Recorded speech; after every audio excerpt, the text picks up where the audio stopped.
एक पत्नी ने एक एक कर दादा, ससुर और अपनी ननद का कत्ल किया। दोस्तों, वजह जानकर आपकी रूह कांप जाएगी। इस घटना की पूरी सच्चाई जानने के लिए आप हमारे वीडियो को अंत तक जरूर देखिएगा। नमस्कार, मैं हूं सुदेश कुमार और तिरछी बात पलवल चैनल में आपका स्वागत है। दोस्तों, यह घटना है सहारनपुर के मानकपुर गांव की। सहारनपुर के मानकपुर गांव में एक सूरज नाम का एक लड़का रहा करता था। दोस्तों, उसकी उम्र 30-35 साल के आसपास थी और उसके घर में उसका पिताजी और पिताजी के पिताजी यानी कि दादाजी और उनकी दादी जी रहा करती थी और उनकी बहन की शादी हो चुकी थी। बहन का नाम होता है प्रीति। वह अपने ससुराल जाकर अपने पति के साथ रहती है।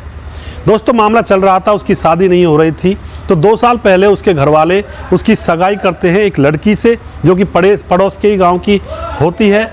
तो दोस्तों, अब सूरज की सगाई एक लड़की से कर दी जाती है। उस लड़की का नाम होता है रिया, जो कि पड़ोस के ही गांव की होती है। धूमधाम से उनकी शादी होती है और शादी होकर रिया बहू बनकर उस घर में आती है। दोस्तों, सूरज प्राइवेट कंपनी में जॉब किया करता था और उसकी जॉब इस तरह की थी कि कभी दिन को ड्यूटी लगती थी, कभी रात को भी ड्यूटी लग जाया करती थी। इसी तरह से काम चल रहा था।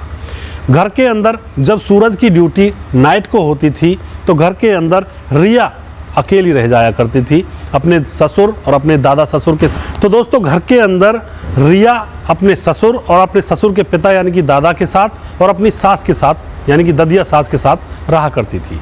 दोस्तों, धीरे धीरे जब समय गुजरता है तो धीरे धीरे जब रिया अकेली घर पर रहने लगती है तो उसकी नज़रें पड़ोस के ही एक लड़के जिसका नाम होता है रोहित, उससे मिलने लगती हैं।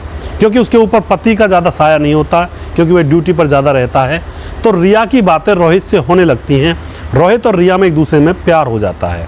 अब रोहित उसके घर पर भी आ जाया करता है जब वहाँ पर रिया का पति ड्यूटी पर जाया करता है।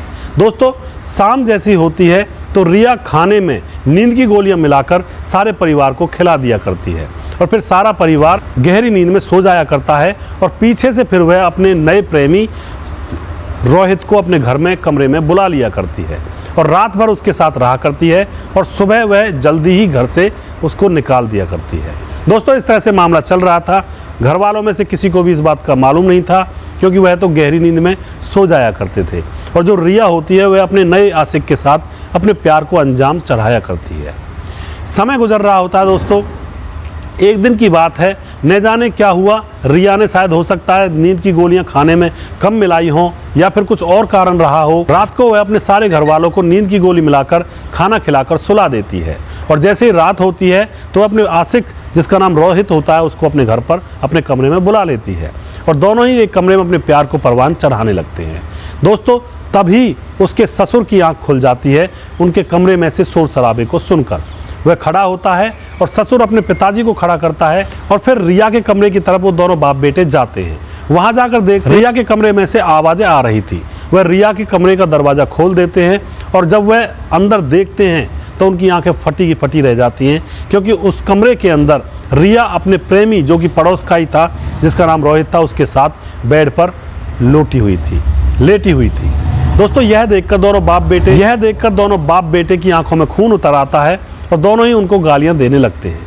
लेकिन दोस्तों, वो नौजवान थे और वो बुजुर्ग थे। उन दोनों को वो अंदर की तरफ खींच लेते हैं, रिया और उसका प्रेमी रोहित, और फिर उनके मुंह पर तकिया रखकर उनके गले को दबाकर उनको वहीं पर ऑन द स्पॉट मार देते हैं। दोस्तों, उसके बाद वह उन दोनों को खींचकर उनके कमरे में लेटा आते हैं और फिर रोहित अपने घर चला जाता है और जो रिया होती है अपने कमरे में इस तरह से सो जाती है जैसे कि उसको कुछ पता ही ना हो। सुबह जब होती है तो लोग देखते हैं कि कमरे के अंदर दोनों बाप बेटे मरे हुए पड़े हैं। लोग समझते हैं कि शायद प्रकृति का यही फैसला था, शायद इनकी मौत इसी तरह से आनी थी सोते सोते। तो दोस्तों लोगों को किसी के ऊपर भी शक नहीं होता है। लोग उनके दाह संस्कार की तैयारियां करते हैं और फिर उनका दाह संस्कार कर दिया जाता है। उसके बाद दोस्तों फिर जो उसका पति होता है रिया का, जिसका नाम होता है सूरज, वह फिर अपनी जॉब पर जाने लगता है और जैसे ही वह जॉब पर जाने लगता है तो अब घर के अंदर सिर्फ और सिर्फ रिया और उसकी ददिया सास रह जाया करती है।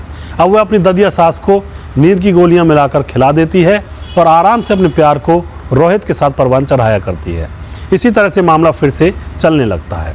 दोस्तों, कुछ समय के बाद रिया की ननद जिसका नाम प्रीति है वह अपने मायके आ जाती है 1-2 हफ्ते रहने के लिए। जैसे प्रीति मायके में रहने लगती है तो प्रीति को न जाने कहां से कुछ खबर मिल जाती है कि उसकी भाभी रिया पड़ोस के ही लड़के रोहित के साथ गलत संबंधों में है, अवैध संबंधों में है। जो उसकी भाभी होती है प्रीति, वह रिया से कहती है कि तू ऐसा काम मत कर, उसको डांटती है, फटकारती है, तू ऐसा काम कर रही है, ये ठीक नहीं है। दोस्तों रिया को यह बात चुभ जाती है और अब रिया प्रीति को भी रास्ते से हटाना चाहती है, क्योंकि उसको तो लग रहा था मारने में क्या दिक्कत है, किसी को पता भी नहीं चलता है। तो अब रिया अपने प्रेमी रोहित के साथ प्लानिंग करती है कि मेरी ननद प्रीति को भी रास्ते से हमें हटाना है। दोस्तों एक दिन शाम को वह अपनी ननद को और अपनी सास को, ददिया सास जो होती है, उसको खाने में नींद की गोलियां मिलाकर दे देती है और ननद के खाने में कुछ ज़्यादा ही नींद की गोलियां मिला देती है। ननद अपने कमरे में सो जाती है। रात होती है, फिर रिया अपने प्रेमी रोहित को बुलाती है और ननद के कमरे में फिर वह जाते हैं। जाकर के तकिए से उसके मुंह को ढक देते हैं और ज़ोर से दबाने लगते हैं। देखते ही देखते जो उसकी ननद होती है प्रीति, वह बिलखते बिलखते अपने प्राण त्याग देती है। उसके बाद रोहित अपने घर चला जाता है और जो रिया होती है वह अपने कमरे में सो जाती है, मानो जैसे कुछ हुआ ही ना हो। सुबह होती है। सुबह रिया का पति सूरज अपनी ड्यूटी से वापस लौटता है। वह बहन को जगाता है, लेकिन बहन कहाँ जगने वाली थी, वह तो इस दुनिया को छोड़कर जा चुकी थी। दोस्तों सूरज अपनी बहन को हॉस्पिटल ले जाता है और वहाँ जाकर डॉक्टर उसको मृत घोषित कर देते हैं। फिर उसका पोस्टमार्टम किया जाता है।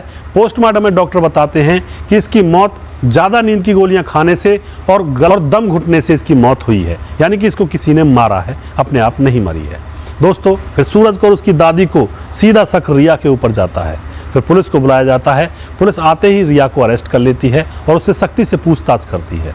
दोस्तों थोड़ी देर के बाद रिया सारी घटना अपने मुंह से उगलने लगती है और सारा किस्सा पुलिस के सामने रख देती है कि ये लोग मेरे प्यार के आड़े आ रहे थे, मैं प्यार करती थी रोहित से और ये लोग मेरे प्यार के आड़े आ रहे थे, इसलिए मैंने इनको रास्ते से हटा दिया। और मैं चौथा मर्डर भी करने वाली थी अपने पति का, अपने पति सूरज को भी रास्ते से हटाने वाली थी। फिर उसके बाद इस घर में सिर्फ और सिर्फ मेरा ही राज होता। तो दोस्तों आप क्या कहना चाहोगे ऐसी घटना के बारे में और ऐसी बीवी के बारे में, ऐसी पत्नी के बारे में? आप अपनी राय कमेंट बॉक्स में ज़रूर लिखें और लोगों के साथ शेयर ज़रूर करें। ऐसी घटनाएं समाज के अंदर हो जाती हैं जिनको अगर हम देखते हैं तो आत्मा कांप उठती है कि ऐसे ऐसे लोग भी समाज के अंदर रहते हैं, इंसानों के बीच में, जिनकी वृत्ति सिर्फ और सिर्फ जानवरों के जैसी है, जिनको जंगल में छोड़ देना चाहिए, वो लोग इंसानों के बीच में रहते हैं, हमारे और आपके बीच में ही। तो दोस्तों आप अपनी राय कमेंट बॉक्स में ज़रूर लिखा करें। हम ऐसी घटनाओं के वीडियोज़ बनाकर लेकर आते हैं तिरछी बात पलवल चैनल पर, और हम उम्मीद यही करते हैं कि हमारे चैनल को फॉलो करें, सब्सक्राइब करें और हमारे दूसरे चैनल तिरछी बात को भी फॉलो करें, सब्सक्राइब करें। नेक्स्ट वीडियो हम बहुत जल्दी फिर से लेकर आएंगे आपके समक्ष।